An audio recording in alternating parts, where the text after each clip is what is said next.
तदेव साध्यताम् दुस्संगः सर्वथैव त्याज्यः।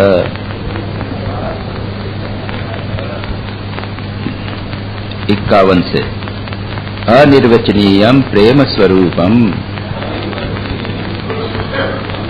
मूकास्वादनवत् प्रकाशते क्वापि पात्रे गुणरहितं कामनारहितं प्रतिक्षणं वर्धमानं अविच्छिन्नं सूक्ष्मतरं अनुभवरूपं तत्प्राप्य तदेव अवलोकयति तदेव शृणोति तदेव भाषयति तदेव चिन्तयति। गौणी त्रिधा गुणभेदात् आर्तादिभेदात् वा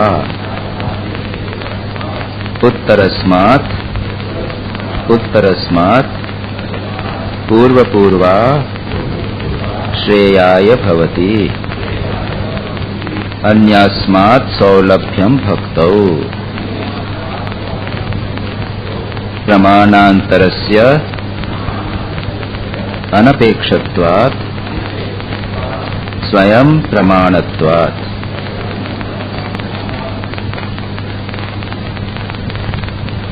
51वें सूत्र से एक प्रकार से दूसरा चैप्टर प्रारंभ होता है नारद भक्ति सूत्र का, और उसका प्रारंभ साध्य भक्ति से होता है। पहले साधन भक्ति से होता है। पहले साध्य का बताया, उसका चरम स्वरूप क्या है भक्ति का वह बताया, और अब भक्ति के साधनों का वर्णन होता है। और उसमें दो प्रकार की भक्ति हैं, एक है मुख्या भक्ति और दूसरी है गौणी भक्ति। जब भगवान के प्रति सचमुच प्रेम उत्पन्न हो जाता है हृदय में, तब फिर इतना जप ध्यान करना चाहिए, सत्संग में जाना चाहिए, अर्चना करनी चाहिए, पूजा करनी चाहिए, पंचोपचार, दशोपचार, षोडशोपचार पूजा करनी चाहिए, एक आसन बैठकर भक्ति भजन करना चाहिए। ये जो रूल्स एंड रेगुलेशंस भक्ति के हैं, इनको बोलते हैं गौणी भक्ति, सेकेंडरी भक्ति, इंफीरियर भक्ति। इसकी फिर आवश्यकता नहीं। तो पहले मुख्य भक्ति का वर्णन किया। कहते हैं अनिर्वचनीयम प्रेम स्वरूपम। वह अनिर्वचनीय है, प्रेम स्वरूप है, कुछ कुछ पात्रों में प्रकट होती है, वह गुण रहित है, कामना रहित है इत्यादि। उसके बाद में 56वें सूत्र में कहा कि गौणी भक्ति 3 प्रकार की होती है। जैसे हमारी प्रकृति है, अगर हम तमोगुणी हैं, सत्वगुणी हैं, रजोगुणी हैं, उसके अनुसार भक्ति के रूप अलग अलग होते हैं। अगर हम आर्त हैं, हम दुखी हैं, तो भगवान को एक प्रकार से पुकारते हैं। अगर हम कामी हैं, किसी इच्छा करते हैं, मकान चाहते हैं, अपने पुत्र के लिए पुत्र वधू चाहते हैं, तो भगवान को पुकारते हैं। या फिर हम जिज्ञासु हैं, जानना चाहते हैं कि भगवान का स्वरूप क्या है, तो भगवान को पुकारते हैं। तो ये 3 प्रकार की, और सत्वगुणी, रजोगुणी और तमोगुणी, ये 3 प्रकार की, इस प्रकार की 6 गौणी भक्ति हुई।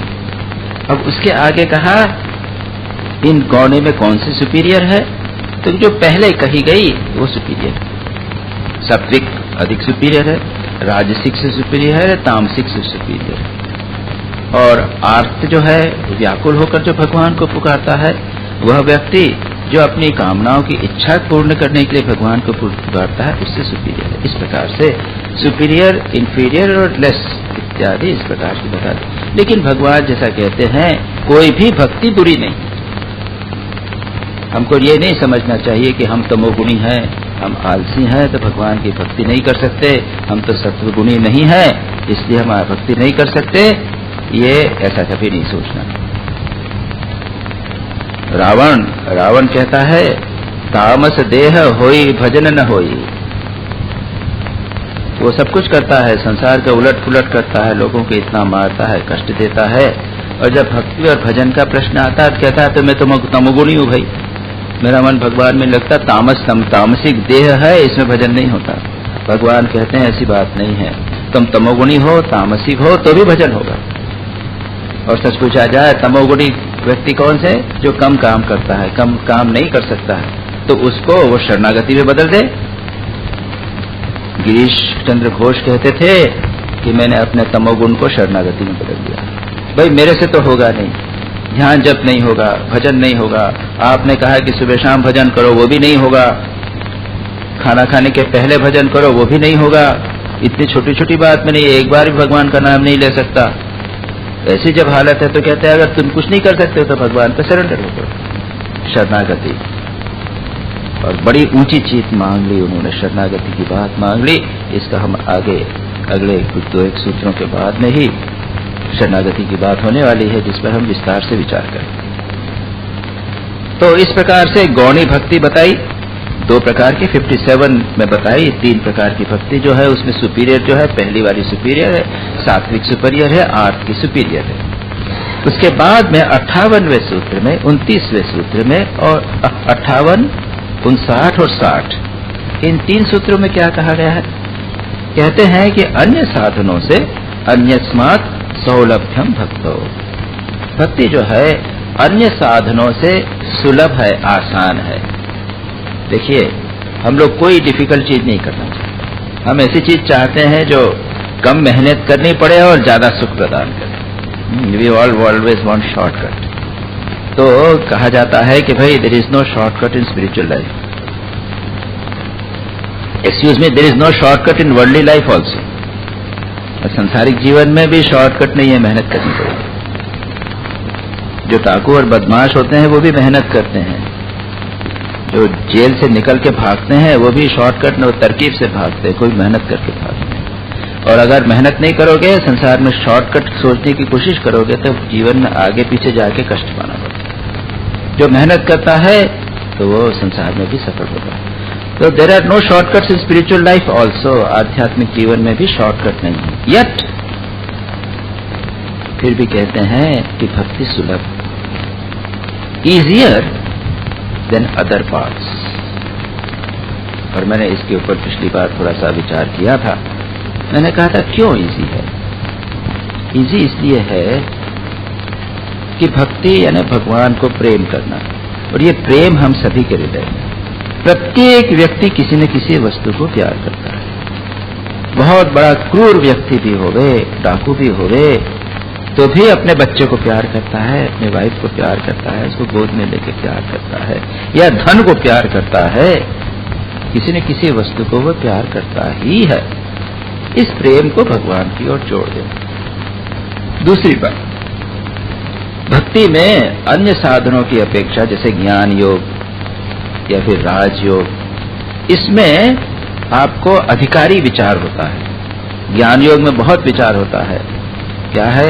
साधन चतुष्टय होना चाहिए, ये विवेक वैराग्य होना चाहिए, षट संपत्ति होना चाहिए, शम दम इत्यादि होना चाहिए, मुमुक्षा होना चाहिए, ये सब होना चाहिए। और ये बहुत कम प्राप्त होते हैं, आसानी से प्राप्त नहीं होते हैं।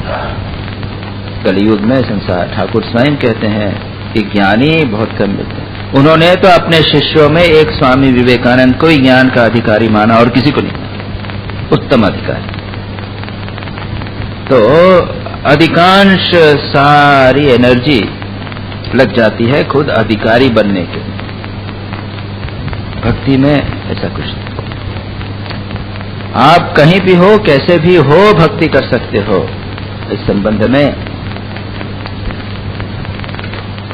प्रहलाद जी ने, बालक प्रहलाद, वो असुर बालकों के साथ रहते थे और उनको 2 शिष्य दो गुरु पढ़ाने आते थे।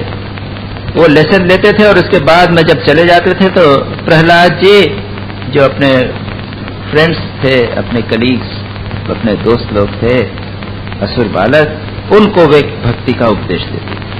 बड़ा सुंदर वर्णन श्रीमद् भागवत में इस तरह का आता है। और उसके बाद जब भगवान के पास, अपने पिता के पास पढ़ाई के बाद गए तो पिताजी ने पूछा, बेटा क्या पढ़ा? तो उन्होंने भक्ति की बात, विष्णु की भक्ति की बात कही। पिता बहुत नाराज हुए और दोनों जो टीचर्स थे उनको खूब डांटा कि तुम लोगों ने क्या पढ़ाया, ये मेरे शत्रु के प्रति इसका प्रेम हो गया, ये क्या पढ़ा दिया तुमने, खूब डांट लगे। और प्रहलाद जी क्या कर रहे थे, खुद तो पढ़ते भी नहीं थे और दूसरों को, पूरी क्लास को भी बिगाड़ रहे थे।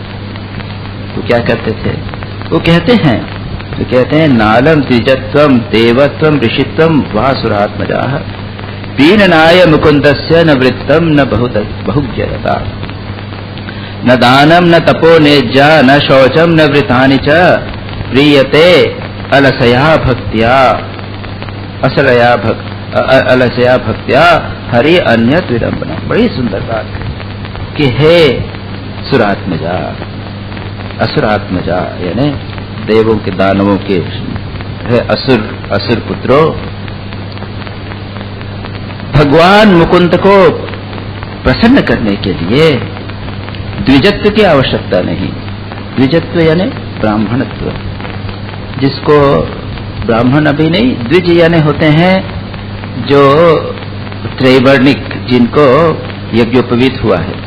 तो हिंदू धर्म के अनुसार ब्राह्मण ही नहीं, क्षत्रिय और वैश्य भी द्विज होते हैं। उन लोगों को भी यज्ञोपवीत मिलता है, उनको भी गायत्री का जप करना पड़ता है। ब्राह्मणत्व तो सब एक अलग हो गया। क्षत्रिय वैश्य जो भी हैं तो कहते हैं कि द्विजत्व की आवश्यकता नहीं, उच्च कुल के होने की आवश्यकता है। तुम लोग असुर हो, तुम कहते कि हम नहीं कर सकते, ऐसी बात नहीं। द्विजत्व नहीं, देवत्व नहीं, देवता बनना पड़ेगा। श्रेष्ठ पुण्य कर्म देवता कौन बना है, जो उन्होंने बहुत अच्छे कर्म किए हैं, यज्ञ इत्यादि किए हैं और अग्निहोत्र बराबर किए हैं, खूब पुण्य करने के बाद में देवता हुए। तो धर्म जो करता है वो देवता, जो धार्मिक है, जो शुभ कर्म इत्यादि करता है, उसकी भी आवश्यकता नहीं। ऋषित्वम, ऋषि होना चाहिए, ये भी जरूरत नहीं। न वृत्तम न बहुज्ञता, कोई बराबर नियम से आपने साधना करनी चाहिए। वृत्त, repetition of a particular activity, अभ्यास करना किसी चीज का, वो नहीं। और बहुज्ञ, बहुत जानकारी होना चाहिए, बहुत सारे शास्त्र किताब पढ़ने चाहिए, वो भी नहीं। श्री रामकृष्ण कहते हैं दूसरे को मारने के लिए ढाल तलवार चाहिए, स्वयं को मारने के लिए एक सुई काफी। प्रवचन देने के लिए मुझे नारद भक्ति सूत्र, उसकी कमेंट्रीज पे सोचना पड़ा, विचार करना पड़ा, 3 किताबें कंसल्ट करनी पड़ी, नोट्स इतने मेरे बने हुए हैं। लेकिन मेरी स्वयं की साधना के लिए गुरु ने जो मंत्र दिया है उसके भक्ति भाव से प्रार्थना करना, दैट इज पर्याप्त। तो बहुज्ञता, बहुत जानना, यह भी भगवान को प्रसन्न करने के लिए आवश्यक नहीं है। न दानम, दान करना, न तप, न इज्या, इज्या यानी यज्ञ, यज्ञ दान तप। गीता में भगवान कहते हैं न यज्ञम दानम तपः न त्याज्यम। भगवान कहते हैं, जब यज्ञ, त्याग और संन्यास की बात 18वें अध्याय में करते हैं, अर्जुन कहता है कि त्याग और संन्यास का मैं रूप जानना चाहता हूँ। तो भगवान कई ऑल्टरनेटिव देते हैं, कुछ कहते हैं, कुछ लोग कहते हैं कि सब कर्मों को त्याग देना चाहिए, कुछ लोग कहते हैं यज्ञ दान और तप को छोड़कर बाकी कर्मों को त्याग दीजिए, और कुछ लोग कहते हैं केवल कर्म फल त्याग दीजिए। 3 ऑल्टरनेटिव हैं जिसे हम त्याग कहते हैं इसके। फिर भगवान कहते हैं मेरा निश्चित मन यह है, मत यह है कि यज्ञ दान और तप इसको नहीं छोड़ना चाहिए, हमेशा दान करना चाहिए। पुराने जमाने में ये परंपरा, दान यानी यू शेयर। संसार के इतने लोग हैं, उनके आपके एक्सिस्टेंस कितने लोगों के ऊपर निर्भर करता है। ये हमने कपड़ा पहना, ये कहाँ से आया? किसी ने कपास उगाया था, किसी फैक्ट्री में बना, उसके बाद कोई आदमी उसको कपास को साफ किया, उसके बाद में उसमें धागा निकला, कितने लोगों ने फिर कपड़ा बनाया, उसके बाद में वो कपड़े को किसी ने सिया, इतने लोगों के द्वारा करके वो हमारे पास आए। तो यू मस्ट गिव बैक। इसको यज्ञ भी कहते हैं, पंच यज्ञ। इसके विस्तार में मैं नहीं जाऊंगा, मेंशन केवल कर रहा हूं। पंच यज्ञ यानी हम जिनसे हमें प्राप्त होता है वी पे बैक। अतिथि पूजा, फिर अपने देवताओं की पूजा, और जो ये है जानवर हैं, इकोलॉजिकल मेंटेनेंस, चींटी तक चींटी है, फिर पक्षी हैं, कुत्ता, गाय, इनको भी देना, ये देने का भाव यज्ञ, दान और तपस्या, एक ऑस्टेरिटी का भाव। आजकल विलासिता सर्वत्र हो रही, हम बिल्कुल सब कंफर्ट में रहना चाहते हैं, ऑस्टेरिटी बहुत महत्वपूर्ण है, तपस्या सर्वत्र, सहनशीलता और तपस्या। तो ये तीन चीजें एक, मैं कहता हूं कि एक हेल्दी सोशल लिविंग के लिए ही आवश्यक है। तो प्रहलाद कहते हैं कि यज्ञ, दान, तप की भी जरूरत नहीं, शौच भी नहीं, मानसिक बाहर 2 बार स्नान करो, हाथ अच्छी तरह धो, गंगा स्नान करो, गंगा जल पियो, पवित्र हो, उसकी भी आवश्यकता नहीं। बड़ा आश्चर्य लगता, व्रत करो, एकादशी व्रत किया, अमावस्या का व्रत किया, कृष्ण चंद्रायन, बड़े बड़े व्रत होते हैं, जब एक दिन खाया, दूसरे दिन नहीं खाया, फिर तीसरे दिन खाया, चौथे दिन नहीं खाया, एक दिन पहले खाया, उसके बाद एक दिन नहीं खाया, उसके बाद एक दिन खाया, उसके बाद 2 दिन नहीं खाया, उसके बाद एक दिन खाया, फिर 3 दिन नहीं खाया, ऐसे ऐसे बड़े बड़े व्रत होते हैं। जमीन पे सोए, व्रत ले लिया, संकल्प ले लिया कि हम ऐसा जीवन व्यतीत करेंगे। इन व्रतों की भी आवश्यकता है। ये व्रत जो है वो शारीरिक और मानसिक ट्रेनिंग देते हैं, वेरी गुड। हमारे सभी, हमारी परंपरा सर्वत्र है। अब नवरात्र आगे तो आप लोग व्रत करेंगे, कुछ न कुछ स्वाध्याय करेंगे। मैं एक बार चित्रकूट में गया, आपकी तो परंपरा है, पता ना क्या, चित्रकूट में गया, मैं अपने ढंग से अपनी तपस्या के लिए गया। वहां पर जिस धर्मशाला में ठहरा था, वहां पे 2 और सज्जन आए थे, गृहस्थ थे। उन्होंने कहा क्यों आए कि नवरात्र है, नवरात्र में हम यहाँ पे व्रत करेंगे। क्या व्रत करोगे? कि हम रामायण का पारायण करेंगे। तो नवान्न पारायण होता है, 9 दिन में रामायण को पूरा करना होता है। वो उसमें नवान्न विश्राव आप देखेंगे रामचरितमानस में, या फिर महीने मास पारायण होता है। ये क्या है? ये व्रत। और ये बहुत ही अच्छी चीजें हैं, परंपराएं हैं जो हमें नहीं छोड़नी चाहिए। पर यहाँ पर कहते हैं कि इसकी भी आवश्यकता नहीं। अगर हम नहीं कर पाए, आज का कलयुग हो गया है, आज का मॉडर्न टाइम्स हो गए हैं, हमारे नीड्स जो हैं, हमारे कमिटमेंट्स अनेक प्रकार के हो गए हैं, व्रत करना बड़ा मुश्किल है, ऐसी समस्या है, ठीक है। कहते हैं अलसया भक्त्या, भगवान के प्रति पूरी तरह अनन्य भक्ति अगर भगवान के हो तो भगवान बहुत प्रसन्न होता है। और कहते हैं अन्य विडंबनम, बाकी सब फालतू बात, बाकी अन्य विडंबनम, बाकी फालतू बातें, केवल एक चीज भगवान के प्रति भक्ति होगी, बस पर्याप्त, इतनी कोई जरूरत नहीं। इसलिए कहा सौलभ्यम भक्तो, 58 सूत्र में कहते हैं कि इसीलिए भक्ति को सुलभ कहा। इसके आगे क्या कहते हैं? तो कहते हैं ये भी है कि को अति प्रयासो असुर बालका हरे उपवन्ने स्वेरिति छिद्र सतः वत्सतः। क्यों? क्या कहते हैं? स्वस्य आत्मना सख्यो अशेष देही नाम सामान्यतः किम विषयोपपन्ने। कहते हैं कि है असुर बालक को अति प्रयास है। अरे भगवान है कहाँ? वो वहां है क्या? वैकुंठ में? नहीं, वैकुंठ में नहीं है, वो बद्री, इतने दूर तो नहीं है, लेकिन बद्री केदार में है। नहीं, इतनी दूर भी नहीं है, वो हमारे सेक्टर 15 के मंदिर में है। नहीं, वहां नहीं है, रामकृष्ण आश्रम के श्राइन में है। भगवान यहाँ है, हमारे हृदय के छिद्र में बैठे हुए। भगवान कहीं बाहर नहीं है। तो अगर इतने पास है तो अति प्रयास की क्या जरूरत है? को अति प्रयास हो, अति प्रयास कहाँ, इतने प्रयास की आवश्यकता है? वो तो स्वस्य आत्मनः सख्यो, हमारी आत्मा का सखा है।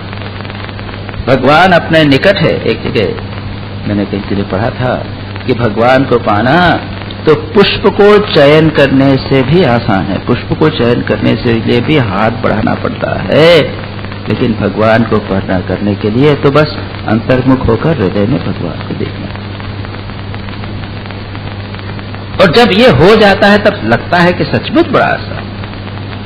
जब तक नहीं लगता है तब तक लगता है बड़ा कठिन, लेकिन एक बार जब हो जाए तो सचमुच वो बहुत आसान होता है। तो यहाँ पर कहते हैं, फिर इसके बाद में फिर वो तो आप जानते ही हैं कि शेष महेश दिनेश मुनीश, वो जब है जिसको पाने के लिए जो उसको पार न पावे, निरंतर ध्यान लगाते हैं। नारक तो सुख व्यास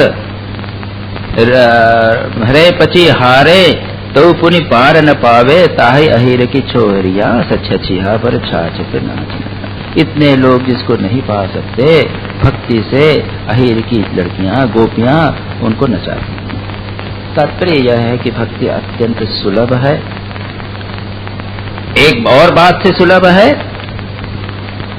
आप उसको किसी भी प्रकार से भक्ति कर सकते हैं। आज सुबह ही रामचरितमानस पर प्रातःकाल विचार करते हुए हमने देखा था राम निवास का प्रसंग, जिसमें वाल्मीकि भगवान राम से बताते हैं कि आपको कहाँ, आपका निवास कहाँ है, कहाँ रहना चाहिए। तो पहले कहते हैं कि आप तो सर्वत्र हैं, सर्वव्यापी हैं, आप जहाँ नहीं हो वहां पर रहिए, आप बताइए जहाँ नहीं है तब मैं बताऊं कि वहां रहना। और उसके बाद में कहते हैं कि जिनके कर्ण समुद्र के समान है और आपकी कथा मानो नदियों के समान है, जो निरंतर उसमें घुस रही है, लेकिन समुद्र पूरा नहीं होता। समुद्र कभी पूरा होता है? हजारों सालों तक समुद्र में नदियां जल डालती जाती हैं, लेकिन समुद्र पूरा नहीं होता। उसी प्रकार से जिनके कर्णों से बहुत भगवान की लीला कथा इत्यादि सब सुनते हैं, लेकिन जो लोग संतुष्ट नहीं होते, यानी फिर भी अतृप्त बने रहते हैं, ऐसा प्रेम, ऐसा नहीं कि भगवान की लीला राम, मैंने फिर कहा था कि रामायण कथा तो सुनते चले आए हैं जन्म जन्म कई लोगों से, वो हजार वर्षों से, लेकिन फिर भी लोग सुनते हैं, बार बार उसी कथा को सुनते हैं। बड़ा आश्चर्य। वही सीता का हरण और उसके बाद सुग्रीव का आगमन, हनुमान जी बार बार वही सुनते हैं, वही प्रतिवर्ष नाटक करते हैं, लीला करते हैं, अरे बदलते नहीं है। यही विशेषता। और बाकी कहानियां एक बार सुन ली और उसके बाद दूसरे बार सुनने की बात होती, कहते हैं अरे तो मैंने पहले पढ़ ली, मुझे नहीं। तो जिनके कर्ण कथा सुनने से पूर्ण नहीं होते, उनके हृदय में आप बैठिए। जो आप मुंह से आपके नाम लेते हैं, उनके हृदय में बैठिए। जो आंखों से आपके विग्रह को देखिए, उनके हृदय में बैठिए। अच्छा, जो आदमी आंखों से देखे भगवान को लेकिन कान से नहीं सुने, उनके हृदय में बैठेंगे कि नहीं बैठेंगे? बैठेंगे। तो जो एक भी छोटा सा भक्ति का कार्य भगवान के लिए करता है, वह भक्ति हो जाती है। इसलिए भक्ति अत्यंत सरल है, इतनी सारी चीजें नहीं करना। और फिर सरल क्यों है? जिस किसी भाव से भगवान को आप प्यार कर लीजिए। आप चाहो तो भगवान को आप अपना सखा बना लो, भगवान को अपना स्वामी बना लो। आप में लगता है भाई भगवान तो बहुत बड़े हैं, तो स्वामी बन जाइए, आप दास बन जाइए जैसे हनुमान जी हैं। या सखा बना लो, तो वृंदावन के जो गोपाल थे, उन्होंने भगवान को अपना सखा बना लिया, उनके साथ खेल रहे हैं, उनके कंधे पे चढ़ रहे हैं, खुद उनको कंधे पे चढ़ा रहे हैं। एक बार जब हार गए तो क्या अब तुम अपना पारी दो, दाव देना पड़ता है ना। तो भगवान कहते मैं नहीं दूंगा। तो क्यों नहीं दोगे? तुम्हारी गाय घर, तुम्हारे घर पे ज्यादा गाय है इसलिए नहीं दोगे? ऐसा नहीं चलेगा, तुमको भी अब डरना पड़ेगा, हम छिपेंगे, तुमको खुद डरना पड़ेगा, तुम हार गए हो। इस प्रकार से भगवान से कर लो। या फिर बैर भाव से भी भगवान को पाया जा सकता है। श्रीमद् भागवत में विशेष चीज इस बात की कही गई। ये 5 भाव तो हैं, सख्य, शांत भाव, वात्सल्य भाव, शांत, दास्य, सख्य, वात्सल्य, मधुर। फिर अपत्य भाव है, जब हम अपने को पुत्र और भगवान को माँ या पिता समझते हैं, ये 6ठा भाव। और 7वां भाव, भगवान हमारे शत्रु। किसी भी भाव से जो भी इमोशन आपके मन में होवे, उसको भगवान की ओर मोड़ देना है किसी भी भावना, इसलिए भी भक्ति सुलभ है। लेकिन फिर मैंने ये भी कहा था कि भक्ति इतनी सुलभ भी नहीं है जितनी हम कह रहे हैं। बड़ा आसानी से बता दिया, रस है भगवान। आगे दो और सूत्रों में दो उत्वाद करके उसके कारण बताएंगे। प्रमाणांतर अनपेक्षत्वात्, भक्ति के लिए प्रमाण की आवश्यकता नहीं होती, और शांति रूपात परमानंद रूपात। 60 और 61 में आप देखिएगा, 59 और 60 में ये दो और कारण बताए हैं क्यों भक्ति जो है सुलभ है। लेकिन इतनी सुलभ भी नहीं है। क्यों? भगवान व्हाट इज अमूर्त है, भगवान दिखते नहीं।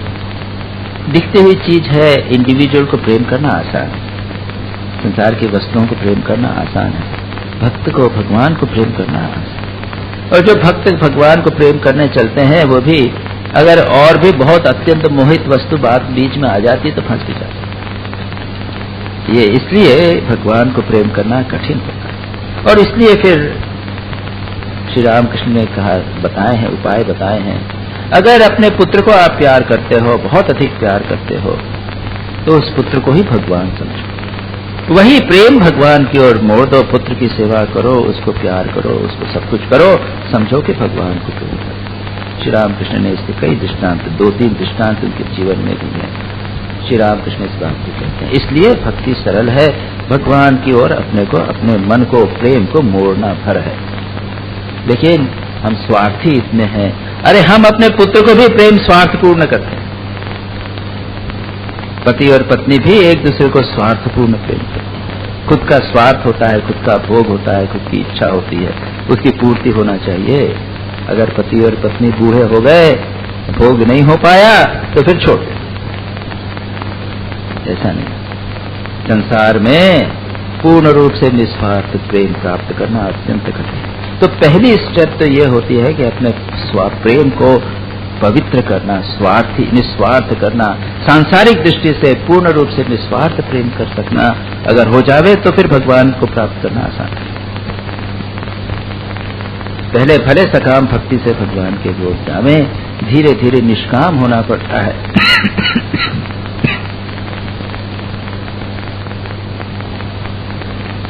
और प्रेम जो है ना, कैसा है? कामना रहित। वो क्या है? स्वार्थ रहित ही सच्चा प्रेम होता है, अन्यथा वो स्वार्थ कहलाता है। इसलिए भी भक्ति थोड़ी सी डिफिकल्ट है। लेकिन यहाँ पर 59 श्लोक सूत्र में नारद जी एक कारण बताते हैं। इसकी भी हमने पिछली बार थोड़ी सी चर्चा की थी। क्यों भक्ति सुलभ है? प्रमाणांतर अनपेक्षत्वात् स्वयं प्रमाणत्वात् च। बोलिए।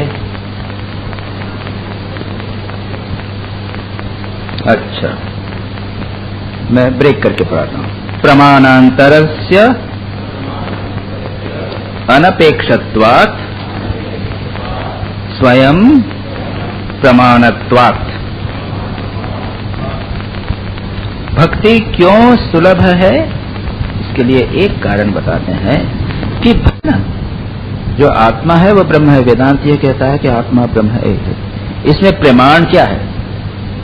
What's the proof that अहम ब्रह्मास्मि? आप महावाक्य है अहम ब्रह्मास्मि, तत्वमसि अयम आत्मा ब्रह्म, ये महावाक्य कहे जाते हैं। इनका अर्थ है कि जो इंडिविजुअल सोल है और जो कॉस्मिक सोल है, जो ब्रह्म है और जो सूक्ष्म आत्मा है, वे सब एक है। इसका प्रमाण क्या है? उन्होंने कहा मैं स्वयं प्रमाण। Very existence of ours is प्रमाण। तो स्वयं के प्रमाण के अतिरिक्त इसको प्रमाण से, जो ब्रह्म है इसको तो प्रमाण अप्रमेय कहते हैं। तो ये सब प्रमाण से परे हैं। लेकिन भक्ति स्वयं प्रमाण, क्योंकि प्रेम स्वयं प्रमाण है, इसके लिए और किसी चीज की आवश्यकता नहीं। तो इनको समझने की बात। और जब भगवान के प्रति होता है तो फिर उसको ये बताने की जरूरत नहीं पड़ती कि ये भक्ति है, साफ समझ में आ जाता है। अब 60वां सूत्र कहते हैं और भी एक कारण है कि भक्ति सुलभ है, इसलिए कि वह शांति रूपात् परमानंद रूपात् च। बोलिए।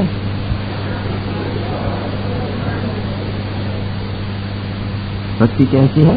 शांत रूप, शांति रूप है और परमानंद रूप होने के कारण भक्ति सुलभ है।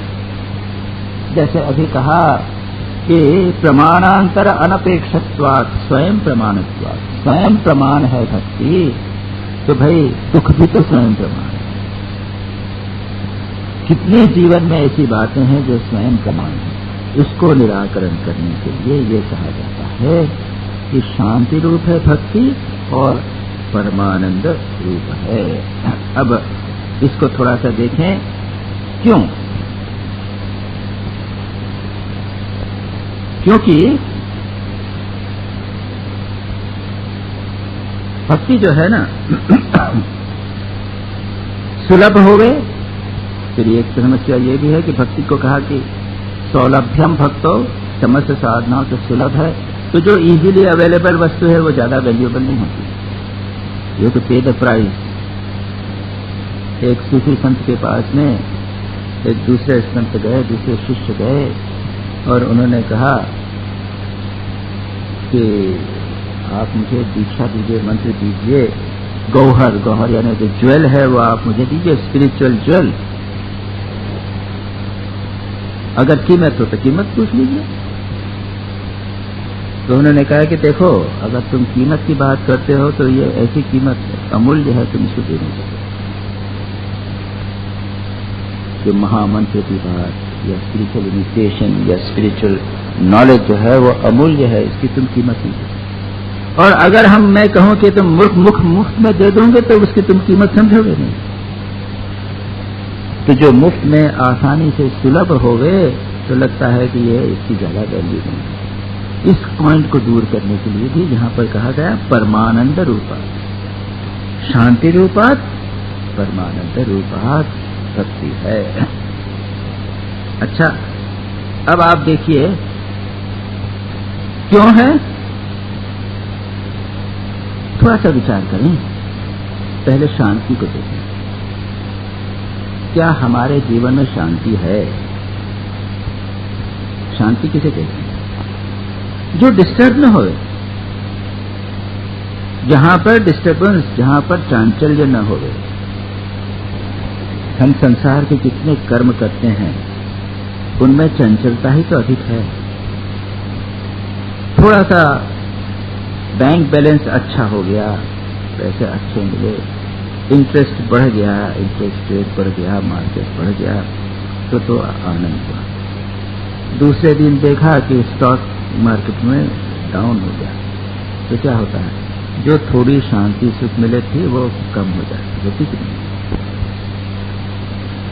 कार बड़ी अच्छी है लेकिन थोड़ी सी खराब हो गई कार, ये वर्कशॉप में ले जाना पड़ेगी, थोड़ी सी मन में संकोच होता है कि नहीं? डीजल पेट्रोल के भाव बढ़ गए हैं, थोड़ा सा मन बैठता है कि नहीं? संसार की कितनी भी किसी भी चीज को ले लीजिए, उसमें स्थायी शांति और सुख है क्या? थोड़ा सा विचार। किसी में भी नहीं। आप हमारे प्रत्येक के जीवन में कोई न कोई सेंटर ऑफ ग्रेविटी होता है। हमारा जीवन किसी एक केंद्र बिंदु पर आधारित होता है। अधिकांश सांसारिक लोगों का परिवार में आधारित है। पति का पुत्र पत्नी में, पत्नी का पुत्र में सेंटर ऑफ ग्रेविटी, उसमें जब तक सब तक ठीक है तब तक स्टेबिलिटी रहेगी। पुत्र हुआ तो पुत्र अपनी केंद्र बन जाता है हमारे सुख का, हमारी स्टेबिलिटी का। अगर धन आ जावे, धन भी हो जाता है। इनके द्वारा हम शांति और स्थायित्व और सुख की अपेक्षा करते हैं। लेकिन थोड़ा सा विचार करिए, कितने अस्थायी, अस्थिर हैं ये। क्या आपने नहीं सुना कि बड़ी आशा लगाए कि पुत्र बहुत अच्छा था, सब कमाता था, चला गया, पत्नी को कुछ हो गया, पति को कुछ हो गया, तो जीवन अस्थिर हो जाता है। और धन की बात तो मैंने बताई दी है। इनमें क्या आपको शांति मिल सकती है? ऐसी शांति हम नहीं चाहते। दुर्भाग्य यह है कि इससे अधिक दूसरी शांति के लोग चेष्टा भी नहीं करते। क्योंकि उसके लिए काफी संघर्ष करना पड़ेगा, इन सब चीजों से मन को हटाना पड़ेगा। लेकिन भक्ति एक ऐसी चीज है जो शांति रूप है। शांति, एक बार भक्ति हुई तो इसके बाद में फिर किसी भी चीज की वस्तु की कोई समस्या नहीं। तो स्थायी शांति है, चिरस्थायी शांति है। ऊपर से बड़े ही थोड़े से वेव्स उठते रहें, लेकिन भीतर ये व्यक्ति पूर्ण रूप से स्टेबल है। शांति का अर्थ है स्टेबिलिटी, स्थायित्व। और आनंद रूप उसके बाद दूसरी चीज बता दी। संसार की जो भी किसी भी वस्तु में वह स्टेबिलिटी है। क्यों? भक्ति आंतरिक है, हृदय में है। भगवान जो है वो हृदय में है। बाहर की जितनी चीजें हैं वो परिवर्तित होती हैं। बाहर सुख दुख मिक्स रहेगा ही, केवल जब आप हृदय में चले जाएंगे, भगवान से प्रेम करेंगे। और क्यों भगवान से प्रेम करेंगे? संसार की जितनी वस्तुएं हैं उसमें प्रेम करने में जगह, जितनी वस्तुएं हैं वे अस्थायी हैं, ट्रांजिएंट है, परिवर्तन हो जाएगा, वो टूट जाएंगी, नष्ट हो जाएंगी, सब होगा। लेकिन भगवान को अगर प्रेम करेंगे तो वो कभी परिवर्तन नहीं होने वाला, वो स्थायी बनेगा। इसलिए कहते हैं भक्ति में ही शांति। दूसरा, ये शांति शब्द का उपयोग करके नारद जी मानो यह बताना चाहते हैं कि भक्ति जो धर्म है उससे श्रेष्ठ है। हम शुभ कर्म करते हैं, हम संसार के विधि निषेध पालन करते हैं, सोशल ऑब्लिगेशंस को पूर्ण करते हैं, हमारे फैमिली ऑब्लिगेशंस को, जिम्मेदारियों को, कर्तव्यों को पूर्ण करते हैं। इनको हम कहते हैं धर्माचरण करते हैं। लेकिन इन धर्माचरणों में भी समस्या तो है। यहां भी ये कई बातों पर निर्भर होने के कारण संघर्षपूर्ण है, प्रयत्नपूर्ण करने पड़ते हैं, उसमें कठिनाइयां आती हैं, ये सारी की सारी समस्याएं हैं। इसलिए उसको बताया कि इसमें शांति, धर्म में शांति नहीं, वो कई चीजों पर निर्भर करता है।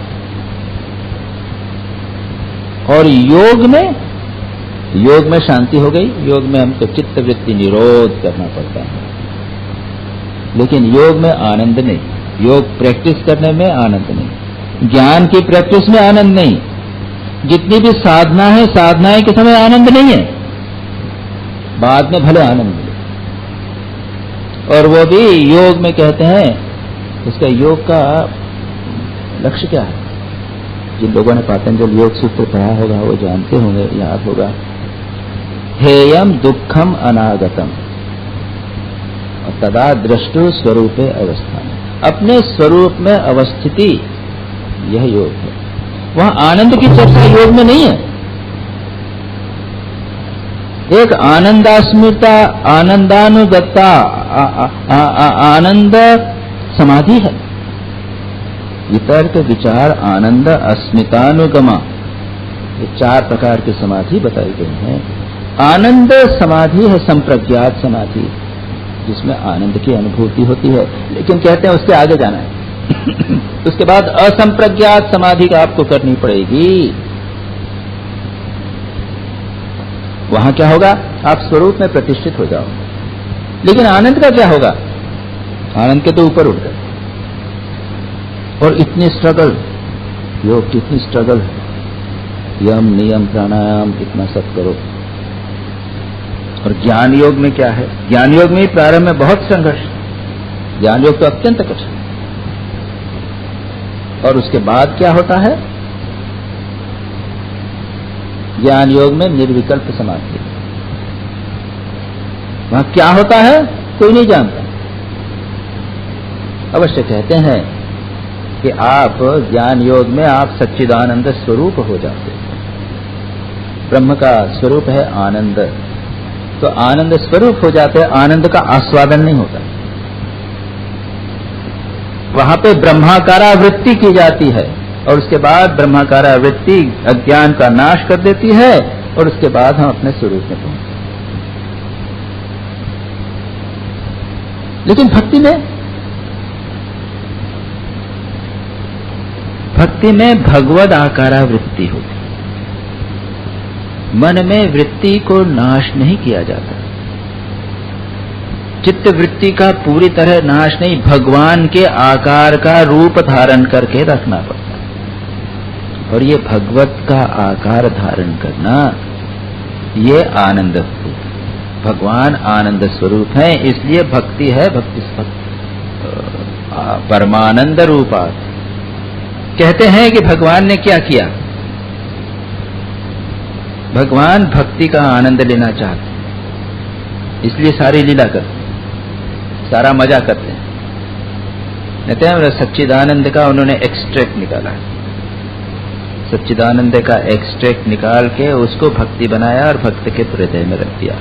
और उसके बाद भगवान उस भक्ति का हृदय आस्वादन लेने के लिए जन्म लेते। ऐसा नहीं कि भगवान ही, भक्त ही भगवान को चाहता है। भगवान आते हैं भक्त का से के साथ भक्ति का आनंद लेने के लिए, रसास्वादन करने के लिए। वो अपने सच्चिदानंद स्वरूप ब्रह्म स्वरूप छोड़ के आते हैं, करे मैं जाऊं जरा भक्ति का मजा लूं। और जितने ज्ञानी हो गए हैं वो क्या करते हैं, कितने ज्ञानियों को, श्री रामकृष्ण शंकराचार्य महान ज्ञानी, श्री रामकृष्ण महान ज्ञानी, स्वामी विवेकानंद, मधुसूदन सरस्वती जैसे महान ज्ञानी, बड़े विद्वान प्रकांड ज्ञानी वेदांत के, वे सब के सब भक्ति लेके रहते हैं। वे सब के सब भक्ति लेके, किसी ने भक्ति को रिजेक्ट, शंकराचार्य तक ने भक्ति को रिजेक्ट नहीं किया। मधुसूदन सरस्वती तो कहते हैं कि भक्ति, जो ज्ञानी होता है, भक्ति स्वाभाविक रूप से उसके अंदर रहती है। मां शारदा से श्री रामकृष्ण कहते हैं, स्वामी विवेकानंद ने कहा कि मां, ये ज्ञान का नेति नेति जो करते हैं ना, यह नहीं यह नहीं यह नहीं, आज प्रातः भी बात हुई थी, यह जो है ये शरीर में नहीं हो, ये मन में नहीं हो, ये जगत जो है ये ब्रह्म नहीं है, जो सूक्ष्म जगत है वो भी ब्रह्म नहीं है, नेति नेति नेति, नहीं नहीं नहीं करते करते सब कुछ उड़ जाता है, क्या बचता है पता नहीं। तो श्री रामकृष्ण ने, स्वामी विवेकानंद ने मां शारदा से कहा एक बार अमेरिका से लौट कर आए कि मां, ये ज्ञान विचार से तो सब कुछ उठता चला जा रहा है, ये नेति नेति ज्ञान विचार करके सब उठता चला जा रहा है। तो मां ने हंसते हुए कहा, देखो बेटा, मुझे मत उड़ा देना, मुझे मत उड़ा देना। तोतापुरी महाराज ने जब श्री रामकृष्ण से कहा कि नेति नेति करो, सब उड़ाओ, जितने भी चीजें आपके मन में आवे सब मिथ्या है, उसको नेति करो, ब्रह्म करो, उन्होंने सब उड़ा दिया। फिर मां जगदम्बा सामने आ गई, उनको नहीं उड़ा सके। फिर तोतापुरी महाराज ने जोर लगाया यहाँ पर उनको, कांच का टुकड़ा का, क्या बोलता है, नहीं कर सकता, इधर लगाओ ध्यान। लगाया ध्यान, और उसके बाद में मां जगदम्बा की मूर्ति आई, उसको काट दिया, ज्ञान से काट दिया, और ब्रह्म में लीन हो गए। लेकिन उसके बाद क्या हुआ, जब ब्रह्म ज्ञान से वापस नॉर्मल उसमें आ गए, उसके बाद वही मां मां मां मां मां मां भजन, वही मंदिर में जाना। तोतापुरी महाराज को समझ में नहीं आ रही ये क्या, ये कैसा आदमी है। ज्ञान हो गया, मां जगदम्बा जो है यह भी मिथ्या है, यह भी डिसाइड कर लिया उसने, नहीं तो निर्गुण का समाधि नहीं होती, फिर भी ये नहीं छोड़ता। मजाक करते थे, अरे क्या रोटी थेपता है, हम लोग रोटी थेपते ना इधर नॉर्थ इंडिया, रोटी थेपता, क्या रोटी थेपता। श्री रामकृष्ण कहते, साला मैं भगवान का नाम ले रहा हूं तो बोलता है रोटी के थेपता है, मैं तो मां का नाम ले रहा हूं। श्री रामकृष्ण ने निर्विकल्प समाधि के बाद में भी भक्ति को नहीं छोड़ा, और तोतापुरी महाराज को भी सिखा दिया कि देखो भक्ति रखे रहना। तो भक्ति जो है परमानंद रूप है, इसलिए संत लोग नहीं छोड़ते, इसीलिए ज्ञानी तक भक्ति को नहीं छोड़ते। श्री रामकृष्ण बार बार कहते थे, मैं शुष्क ज्ञानी नहीं होना चाहता, I don't want to be dry ज्ञानी। और सच्चा सच्चा ज्ञानी कभी ड्राई नहीं होता, भक्ति को रखता ही। सच पूछा जाए तो जब तक ज्ञानी नहीं होंगे तब तक भक्ति का मजा भी नहीं। एक ज्ञान के द्वारा जगत को तो हटाना ही पड़ेगा, उसके बाद में भक्ति का रस अधिक आएगा। तो जो हो यहां पर कहा परमानंद रूपात्। अब परमानंद की बात जब कर रहे थे मैंने कहा वेदांत और योग की चर्चा मैंने कही, और उसके बाद में एक और बात है, आनंद कहाँ होता है? स्वातंत्र्य में, स्वतंत्रता में आनंद। अगर आप किसी वस्तु, व्यक्ति, किसी क्रिया, किसी के पराधीन हैं तो जीवन में आनंद नहीं आ सकता। Freedom and bliss go together. और संसार की जितनी वस्तु हैं आप देखेंगे सभी वस्तु परतंत्र है। अगर किसी वस्तु से अटैच्ड है तो वो मृत्यु के द्वारा परतंत्र है, परिवर्तन होने वाला है, सभी अपने उसके विस्तार में नहीं जाता। आप सब समझ सकते हैं जितनी भी वस्तु हैं वो किसी न किसी प्रकार से परतंत्र हैं, वे बॉन्डेज में हैं, वो किसी न किसी चीज के द्वारा ग्रसित हैं। लेकिन भक्त क्या करता है? भक्ति क्या करती है?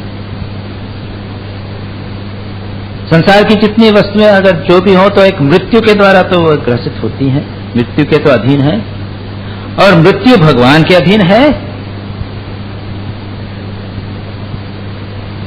भगवान भी मृत्यु का वो कैंसिल करा देते हैं। तो भक्त क्या करता है? भक्त अपनी भक्ति के द्वारा उस भगवान को परतंत्र कर लेता है जिसका परतंत्र, जिसके अधीन सारा जगत है। वही कि जिसको सबका जो अधिष्ठाता है वो भगवान भक्त का गुलाम बन जाता है। गोपियां नचाती थी, यह आप जानते ही हैं। गोपियों ने बांध रखा था, प्रेम के द्वारा भगवान श्री कृष्ण वृंदावन में गुलाम हो गए, अभी भी पड़े हुए हैं, गुलाम पड़े हैं वृंदावन में। कहते हैं कि भगवान यहाँ अभी तक जा नहीं सके, निकल ही नहीं सके। जो गए थे ना द्वारका में, तो उनका वो जब वो मथुरा जमुना को क्रॉस किया ना उन्होंने, तो जमुना में जब डुबकी लगाई तो उसके बाद जो निकले तो उन्होंने, उनका छाया रूप निकला जिसने जाके ये सब लीलाएं की। भगवान तो वापस आ गए, वापस वृंदावन में अभी भी हैं। कहते हैं भगवान हमेशा रहते हैं प्रेम के अधीन होकर। और कई आप कहानियां सुनेंगे, भगवान प्रेम के अधीन होकर भक्तों की सेवा करते हैं। भगवान ने स्वयं कहा योगक्षेम वहाम्यहम् अनन्याश्चिन्तयन्तो माम, जो मुझे निरंतर भाव से चिंतन करते हैं उनकी आवश्यकताओं की पूर्ति मैं करता हूं, और उनकी रक्षा, उनकी चीजों की रक्षा मैं करता हूं। एक कथा आप लोगों ने नाम सुना होगा, महाराष्ट्र के एक संत एकनाथ महाराज की कथा है। उसमें भगवान द्वारका से आ गए। कथा इस प्रकार की है कि भगवान एक सामान्य, एक मेनियल, एक सर्वेंट के रूप में आए और कहा कि मैं आपकी सेवा करना चाहता हूं। और वहां आकर उन्होंने सेवा इत्यादि की रहे। मजा इस प्रकार का है कि दूसरे संत जब द्वारका में गए तो वहां पे उनको नहीं दिखे, भगवान नहीं दिखे। रुक्मणी जी दिखी, अन्य पटरानियां दिखी, तो भगवान कहाँ है? क्या वो तो भगवान 12 वर्ष से वो एकनाथ जी की सेवा में लगे हैं। तो एकनाथ जी पूजा करते थे तो भगवान उनका झाड़ू लगाते थे, चंदन खींच देते थे, पानी भर देते थे, सब करते थे। बड़ी मजेदार अद्भुत कहानियां इस प्रकार की हैं। भगवान भक्त के गुलाम हो जाते हैं। इसलिए कहा कि वह भगवान भक्ति स्वाधीनता के कारण, भक्त को भी गुलाम बनाने की सामर्थ्य होने के कारण वह परमानंद स्वरूप है। तो इस प्रकार से हमने देखा। इसके अगले वाला सूत्र जिसमें आत्मनिवेदन की बात आती है, शरणागति की बात आती है, जिसकी चर्चा हम अगली बार करेंगे। प्रहलाद नारद पराशर पुंडरीक व्यास अम्बरीश शुक शौनक भीष्म दाल्भ्यान् रुक्मांगदार्जुन वसिष्ठ विभीषणादीन् एतानहं परम भागवतान् नमामि।